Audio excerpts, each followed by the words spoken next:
Have you ever had someone in your life who comes to you with the same problem over and over again? And no matter what you suggest, there's always a reason that it wouldn't work for them. It can be really frustrating. It can drain you of your energy, your time, and if you're someone who really cares, it can leave you feeling a little stuck too. Because you're listening, you're trying, you are showing up, and nothing changes. And for the person who's complaining, they stay stuck in this loop as well. It's the same problem, but different day, going over it again and again, and somehow it never gets resolved. And if I'm being honest, I've been that person too at times. I've been the one who needed to vent, who needed to get it all out. And I could see it in their faces, that kind of deer in the headlights look, like, what do I even say to this? But no matter what they suggested, I had a reason why it wouldn't work for me. And I didn't see it at the time, but I wasn't actually looking for solutions. I was looking for something else. And that's what we're going to be talking about today. So stick around. Welcome to The Codependent Doctor, a podcast where we unpack the messy, beautiful journey of healing from codependency. If you're burned out from people pleasing, stuck in unhealthy patterns, or just tired of putting yourself last, you're in the right place. I'm Dr. Angela Downey, a family doctor and fellow codependent, and I'm here to help you reconnect to your authentic self, one honest conversation at a time. Here we go. Hello to all my wonderful podcast listeners, and welcome to the Codependent Doctor podcast.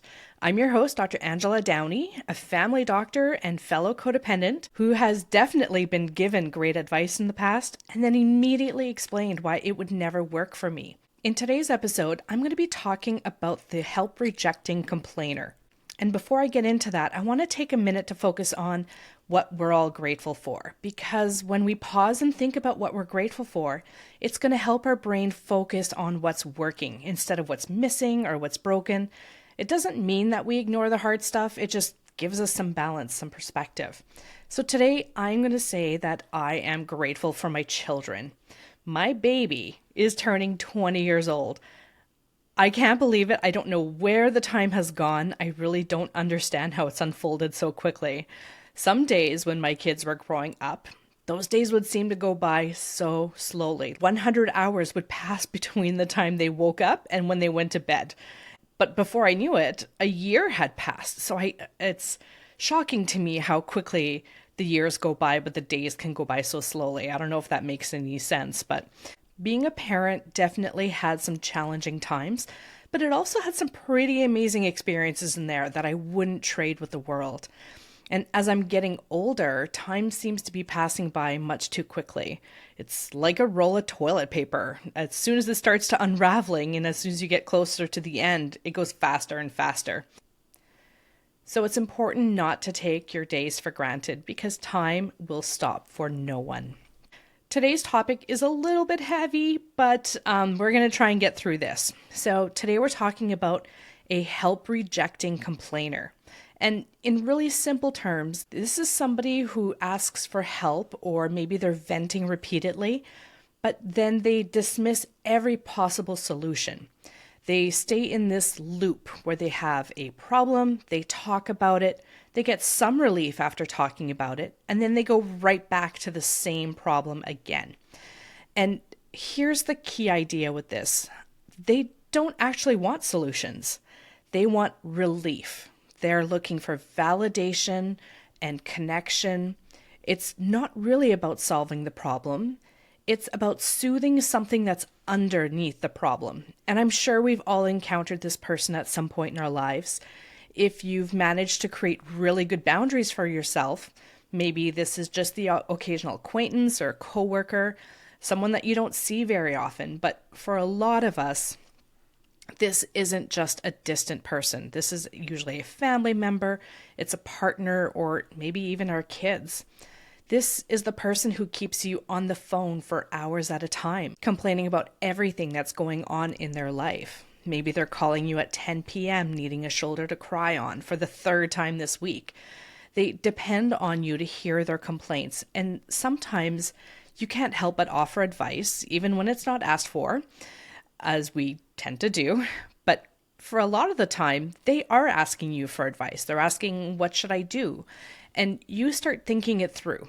You're putting your time, you're putting effort, you offer something thoughtful, you're normally giving something practical, and then you realize you're probably the third person that they have talked to today about this already. And they've likely heard of all this already, and they've probably thought about it themselves. And still, they think of reasons why these solutions would not work. There's always an excuse. Their situation is different. They can't do that for some reason. It's just not that simple. And this can be really frustrating because deep down you really care and you're trying hard for this person. You really want to help. But if you're in a close relationship with someone like this, over time you are going to burn out.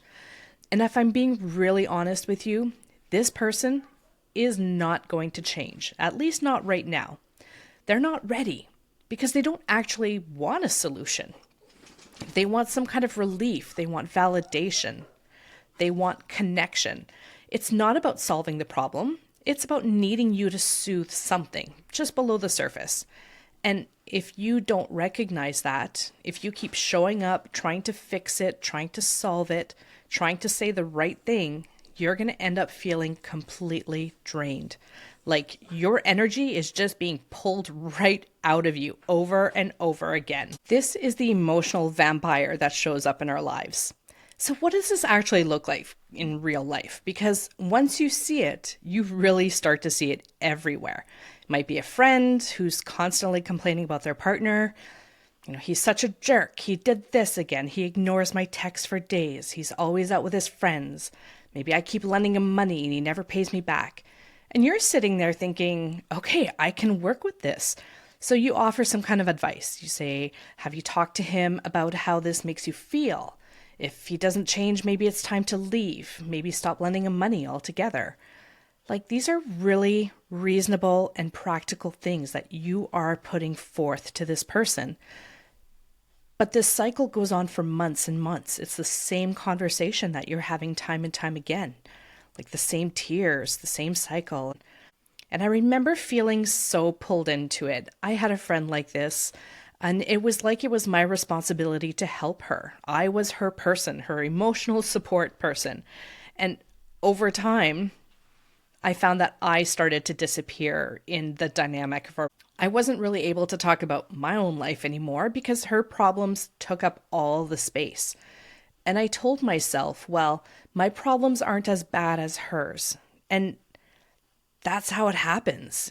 You just start getting frustrated slowly. It's like one conversation at a time. It sucks the life out of you.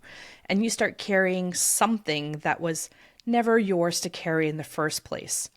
Or maybe you had like a coworker. I think we've all had this coworker in our lives. This is a person who is overwhelmed. They're stressed out. They're drowning in work. And they spend a lot of time talking about it. They're popping by your desk every day.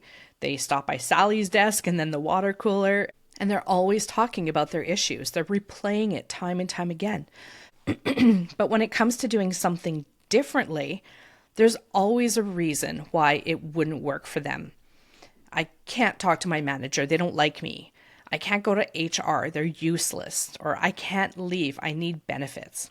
And listen, sometimes there are real barriers, but a lot of the time there's more possibility there than they are willing to see. And we all get pulled into trying to problem solve for them, trying to find the angle they haven't considered, trying to fix something that they're not actually ready to change. Maybe you have a family member. It's this person who calls and it's always something. Their health, their finances, their relationships. And you can almost predict the conversation before it even starts. Because you've had this conversation with them over and over and over again. You have given them advice, you're offering something gentle, and it immediately gets dismissed or redirected, turned into another complaint. And because it's family, it feels even harder to step back because there's a lot of history there. There's obligation, there's guilt, or maybe we're the problem. I know I've been the complainer before. I know what I should do. I know this isn't working. These are all, I've come up with solutions on my own, but there's always this but. And I know I've done this, calling multiple people, telling the same story, looking for validation, wanting someone to understand how hard it felt. But when it came to actually doing something different, whether it be setting a boundary, having a hard conversation, making a decision that might upset someone. I just wasn't ready. And because I wasn't ready, I was staying in this loop. I kept venting instead of changing.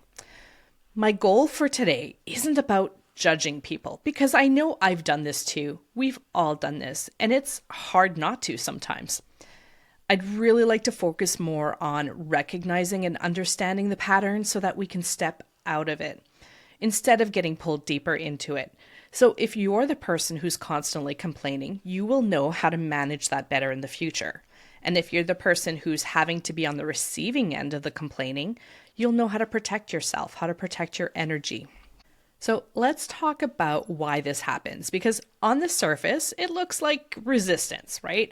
It looks like someone who just won't take your advice, who doesn't listen. But underneath, there's usually making changes in your life is hard. There is no doubt about that. You're going against the grain. You're disrupting old patterns, expectations, sometimes even entire relationships. Maybe you don't want to be with your partner anymore, but that's not what your partner wants. And saying that out loud, saying that you want something different, it's going to create friction. It creates a lot of discomfort. And if you're anything like me, I don't like to disappoint people. I would avoid conflict at all costs. I don't like having people upset with me. And you don't want to be the reason that things fall apart. So instead, you think it's easier to just stay. You end up tolerating bad situations. You try to manage it. I know for me, there were times that I felt it was easier to just not rock the boat. And it felt easier for me to carry that discomfort myself. I can handle it, right? I can handle the burden and the being uncomfortable, but I didn't like making other people uncomfortable. Sometimes staying stuck feels safer than risking a different outcome. Because even if you're miserable, at least it's predictable. At least you know what you're dealing with. Change is unknown. It can be really scary, and the unknown can feel very unsafe. And then there's another layer to this, because sometimes staying in the problem actually maybe gives you something. I hate to say it. It might give you some attention. It might give you some care. It might give you a sense of connection, because when you're struggling, people show up and they listen, they focus on you, and they invest their time and their energy into you. And for some people, that can feel like love. It's not about manipulation. It's not that someone is thinking, I'm going to stay stuck so people will pay attention to me. But if you're raised in a chaotic and unsafe household, your nervous system is going to learn that when I'm not okay, people come closer. And if that's been your experience, that can become a pattern. That can become the way that you get your needs met. Also, when you grow up in an environment where you didn't feel loved or valued, or where you were put down constantly, you learn not to trust yourself. You might get advice on how to proceed from other people, but if you don't fully trust yourself, you're going to have a really hard time following through on things that you know deep down you need to change, but you don't feel like you have the tools or the strength that you need to do it. Your inner voice says, what if I try and I fail?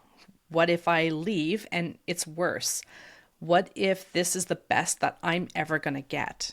What if I'm not actually capable of something better?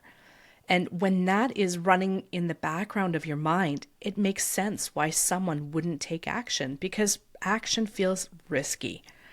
It exposes you. It makes you vulnerable. And maybe sometimes being the one who is struggling, the struggling one, becomes part of your identity. It becomes part of your story. You start thinking, if things always go wrong for me, if I'm just unlucky, if nothing ever works out, then why would I take a chance? Why would you even try if you felt deep down that you would fail every time you took a chance? And you're already expecting to fail. These beliefs don't just come out of nowhere. These are learned beliefs. Maybe it comes from your childhood, maybe things that were said to you, or ways that you were treated. Maybe you were called stupid, being told that you're not good enough, feeling like you had to prove your worth or that you weren't worthy of love. These messages, they're going to stick. They're often so much louder than any of the positive comments you may have gotten. So even when someone offers really good advice, logical solutions, there's a part of you that thinks, what's the point? That wouldn't work for me. So you don't follow through. Your friend is on one end saying, I can't understand why they choose to stay in that relationship. And they're getting frustrated by having to hear these same conversations. And you're not following through because you're frozen by fear. I want to pause here for a really important distinction because not every situation is the same. If someone is in an abusive relationship, leaving is not just emotionally hard, it can be really dangerous. In fact, one of the most dangerous times is when someone decides to leave the relationship because the other person may feel like they're losing control and they have nothing to lose by coming after you now. So if you're listening to this and you're in an abusive situation, your fear is valid. Your hesitation makes total sense. And this is not something you need to figure out alone. It's really important for you to have a plan, to reach out to supports, whether that's a shelter, law enforcement, or someone you trust that can help you stay safe. So I want to be really clear. This conversation is not about blaming people for staying stuck, but it's about understanding that there are real and complex reasons why change doesn't happen. And when you start to see those layers, you can approach it with more awareness and a little more compassion for them and for yourself. So if you are on the receiving end of the help rejecting complainer, it can be really tough, like really tough. You have become that person getting emotional phone calls several nights a week, coming to your work desk several times a day, excusing yourself from the dinner table to take phone calls. And you're a caring person. I know you are. You answer the phone, you listen to these complaints, and you're showing up for your friend or your family member or whoever it is. But those conversations, they start to feel like they go in circles. It's the same problems, the same frustrations, the same outcome over and over again. And it can be emotionally draining. It's really heavy, and you can feel that in your body. You might start to feel frustrated, burnt out, maybe even a little apathetic. You might notice yourself thinking, I don't even know what to say anymore. I can't come up with new ideas. Or, why are we still stuck here? We just had this conversation 2 weeks ago. And then right behind that, you feel guilty because you care about this person. So instead of pulling back, maybe you lean in even harder. You try more, you come up with more solutions, you re-explain yourself, and you think, maybe I just haven't said it the right way yet. Or if I explain it differently, if I find the perfect words, they're finally gonna get it. So now you're over giving advice, you're over explaining, over supporting, you're over invested. And slowly, without maybe even realizing it, you start to feel responsible for their change. Like it's somehow your job to fix their situation, to help them see clearly and move forward. And this is where codependency really shows up because helping starts turning into fixing. And fixing sometimes can feel like love, but it comes at a really high cost. You're investing your energy, your time, your emotional capacity. And I've been there too, in conversations where people do nothing but complain, and it's heavy. It doesn't feel good. You feel bad for them, and you get pulled into their world, into their story and their drama, into their emotions. And you try until you're exhausted. Honestly, I'm feeling tired just even thinking about it. It's so draining. And here's the part that's really important to understand, is that this dynamic, it only works because there are two roles being played here. There is the person who feels stuck, and then there's the person who keeps trying to rescue them. And for a lot of us, you know exactly which one you are. We are the helpers, the fixers, the ones who step in, who carry more than we should, who believe that if we just try hard enough, we can make a difference. But this is where we get caught because we confuse helping with being responsible. We confuse caring with overextending ourselves, and we forget that this is someone else's growth. This is someone else's problem. It is not ours to carry or to control. And that is a really hard shift to make in our minds, especially when you've built part of your identity around being the one who shows up, who fixes things, who makes things better. But if you don't start to see this pattern, it will keep pulling from you over and over and over again.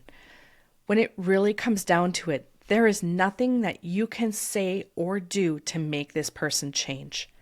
They are not ready to change. And I know that's hard to hear because part of you wants to believe that if you just say it differently, if I just care a little bit more, try a little harder, maybe this time it's going to stick. It's going to land with them. But if they're not ready to change, they're not ready.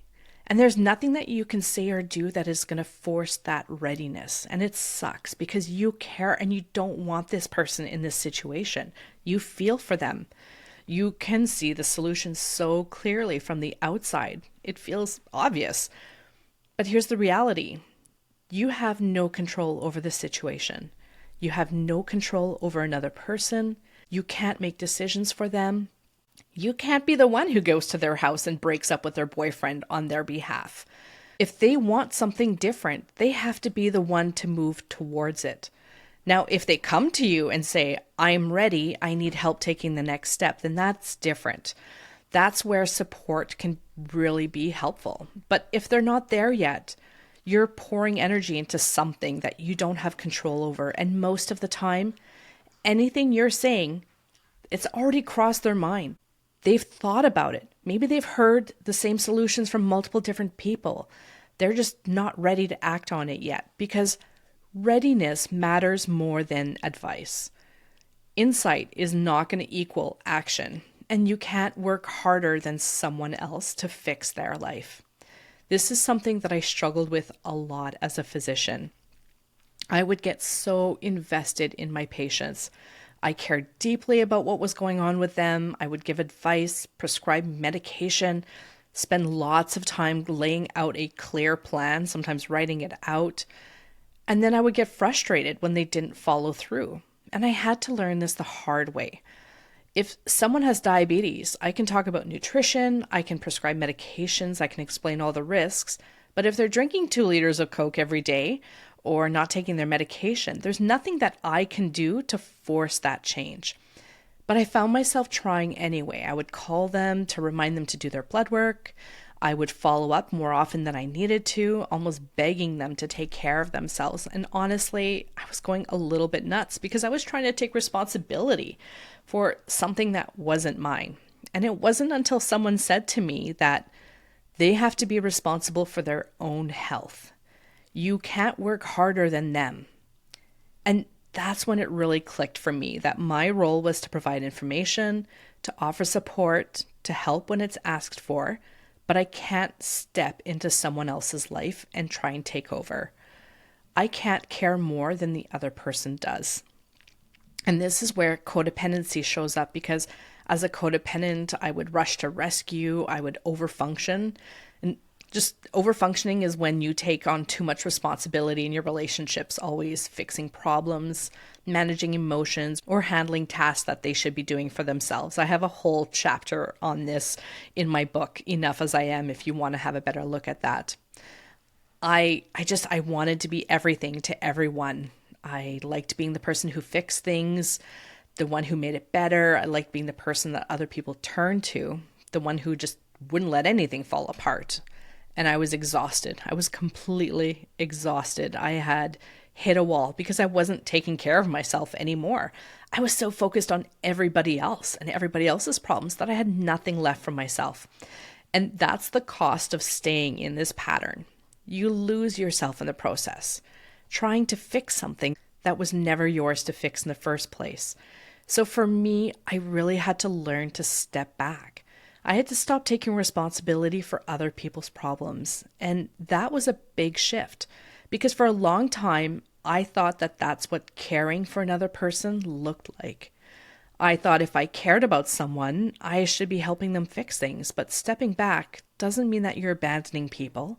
It doesn't mean that you stop caring. It just means that you're not overly invested in an outcome that isn't yours to control. You can still show up. You can still listen, support them, but you're not carrying their problems for them. You're not carrying the weight of their world on your shoulders. And one of the simplest ways that I've done that is shifting from fixing to just listening. Sometimes I'll ask something really straightforward like, do you want advice or do you just need me to listen right now? And that question alone can change the entire dynamic. It's something that my partner and I do a lot, actually. If she's telling me about a bad day, my instinct is to jump in and problem solve, like, okay, here's what I would do. And I didn't realize for the longest time that that's not what she needed. So now I ask, do you need me to listen or are you looking for advice? And she'll tell me what she needs. And it takes pressure off of both of us. She doesn't have to listen to all my advice that she's not really wanting at that time, and I don't have to think about how I'm going to solve her problems. There's no guessing involved. And she's getting what she actually needs. I've also had to set some really practical boundaries. I had a friend who would call me at 10 p.m. to talk about her day. And I get it, she was having a really hard time. But I started noticing that after those calls, I was a little frazzled. My mind was racing on how I was going to try and solve her issues. I wasn't sleeping well and it was really affecting me the next day. So I had to say something. I told her, I'm really sorry that you're going through a hard time. I really care about you, but I've realized I need to stop taking calls after 9 p.m. because it's really affecting my sleep. And that was really uncomfortable for me, but it was really necessary at the same time. I've also had to create boundaries around being a doctor and what my life would look like outside of work. I had friends who would casually bring up symptoms like urinary tract infections or sore knee or new medications, and I never knew, are we just chatting here or are you actually asking me for some kind of medical advice? And it got to the point where I felt like I was working all the time, so I created some structure around that. And now if someone has a medical question, I've asked them to tell me directly. They say something like, can you put your doctor hat on for a second? And that was something that I had to teach people. I had to tell them to tell me to put my doctor's hat on because it creates clarity. They're making a conscious decision to ask for help. They know that they're asking for your time and your energy. It's not just something that's casually brought up. And I get to decide if I have the capacity to step into that role. Another thing that I've done is that I ask people to text me during the day, and if it's something that they want input on. So if they ask me to put my doctor hat on and I'm too busy having a good time at a party, I'll say, hey, can you text me tomorrow during the day? Because if it really matters to them, then they're going to remember to send the message. And oddly enough, often they don't. So here you're investing all your time and energy into answering their question. And they just had, they didn't really care about the answer too much. They just had a passing question. So this allows me to actually enjoy my evenings without feeling like I'm on all the time. And these are boundaries that I've set for myself so that I can actually feel like I'm living my life, not just constantly showing up for everyone else. And there are lots of ways that you can start doing this in your relationships. Sometimes it starts even before the conversation happens. So just checking in with yourself. How much time do I actually have right now? How much energy do I have? And reminding yourself that you're there to listen, that you're not to fix. So you can do that before a conversation even starts. Then during the conversation, you can ask, do you want advice or do you just need me to listen? And if they say that they just need to vent, then let that be enough. You don't have to jump in with solutions. You might reflect back what you're hearing, saying something like, that sounds really frustrating, and just sit with them in that moment. If they do ask for advice, then you can offer it once, clearly, simply, and then let it go. You don't need to repeat it 5 different ways, hoping that it's going to land or that they're going to acknowledge that, yes, I will follow through with that. You just say what you need to say, and then you move on. You can also start gently limiting repetition. So if you notice that you're having the same conversation time and time again, you might say, I feel like we've talked about this before. What feels different for you this time? Or I don't have any new advice, but I can listen for a few minutes. Notice I said a few minutes in there. That's really important. You can also set time boundaries. You can say, I only have about 15 minutes to chat, or I can't talk tonight. I hope things settle down for you. Maybe we can touch base tomorrow. Maybe you can redirect things back to them. You can ask something like, what do you feel ready to do about it? Maybe you can ask them, what's one small step that you could take? And sometimes, if it feels appropriate, you can gently name the pattern. You can say, I notice that we've come back to this a lot, and I'm not sure I can help in a way that actually moves things forward. Is there maybe a counselor or someone that you can talk to about this? You need to protect your own energy. You're allowed to change the subject. You're allowed to end the conversation if you're feeling drained. You're allowed to not pick up the phone. If you see someone's calling, it's okay to let it go to voicemail. You're not obligated to pick up the phone or return a text as soon as you get it. That doesn't mean that you don't care for this person. I know you care about them. You have showed up for them time and time again. But it's important to remember that you can still care about them, but you're not responsible for their choices. You can support them without trying to fix them. And sometimes the most loving thing that we can do is to stop trying to fix someone who isn't ready to change, because helping isn't the same as holding it all for them. That is all that I have to say about this today. Thank you for hanging out with me. If you liked the episode, I'd love it if you would share it with someone you love who needs to hear it. Heck, share it with the whole world, because I would like to help more people out there. I'd also really appreciate it if you would be so kind as to follow me and maybe leave a comment. I'm most active on Facebook at The Codependent Doctor and Instagram at Dr. Angela Downey. I wish you all a great week as you learn to foster a better relationship with the most important person in your life, yourself. I'm going to talk to you again soon with another episode of The Codependent Doctor. Take care for now. You've got this. Thanks for spending time with me today. I hope something in this episode resonated with you. If it did, hit follow, subscribe, or share it with someone who needs to hear it today. The Codependent Doctor is not medical advice and doesn't replace speaking to your healthcare provider. If you're in a crisis, please go to the nearest ER or call 911 or reach out to your local mental health helpline. I'll be back here next week with more support, stories, and strategies, because we're healing together.